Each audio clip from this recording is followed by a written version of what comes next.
everyone, and thank you for viewing this virtual poster presentation hosted by the American Institute of Dental Public Health.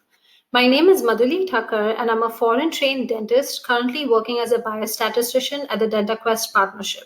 Today, I'm going to discuss results from the provider survey, which revealed a confidence gap in providers' ability to implement necessary COVID related changes. The DentaQuest partnership surveyed over 37,000 providers from May 19th to June 22nd. More than 3,900 dental providers from over 35 states and the District of Columbia completed this survey.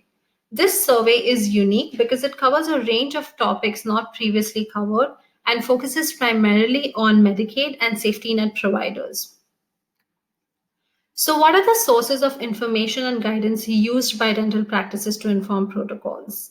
The survey revealed that 92% of the providers are using governmental or organizational websites to obtain information on the practice of dentistry.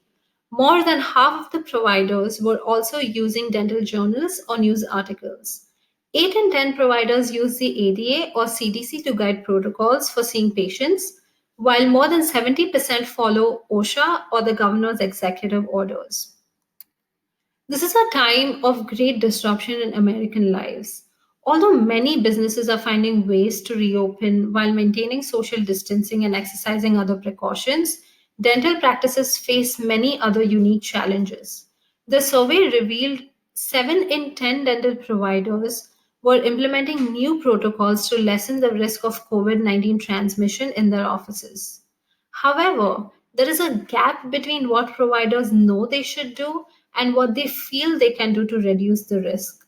This confidence gap is the largest for factors like securing proper PPE, reducing spread of aerosols through the air, and reducing the use of aerosol generating procedures. So, what are the factors associated with the confidence gap in securing proper PPE?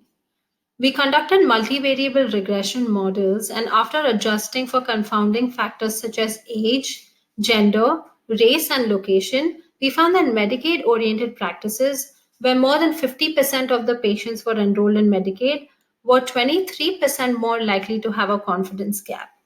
Male dentists were nearly 43% more likely to lack confidence as compared to female dentists. Hispanics and other race categories were less likely to have a confidence gap. Providers completing the survey between third or fourth quartiles of the survey period, which is end of May to mid-June, were 40% less likely to lack confidence in securing PPE. Similarly, we examined factors associated with lack of confidence in reducing spread of aerosols through the air. We found that Medicaid-oriented practices were 40% more likely to lack this confidence. Hispanics were less likely to lack confidence, and this confidence gap did not really change over time. The DentaQuest Partnership Survey reveals a strong consensus among oral health providers that dentistry cannot fully go back to how care was delivered before the pandemic. The survey revealed that 93% of the dental providers anticipate long-term changes in dentistry due to COVID. Younger providers were particularly likely to anticipate long-term changes to the way that they practice. Multiple approaches to providing care safely and effectively will be needed in the foreseeable future.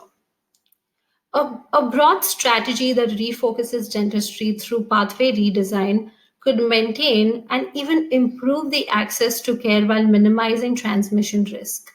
This pathway redesign could include the increased use of non-aerosol generating secondary care treatments that reverse or slow the progression of active diseases.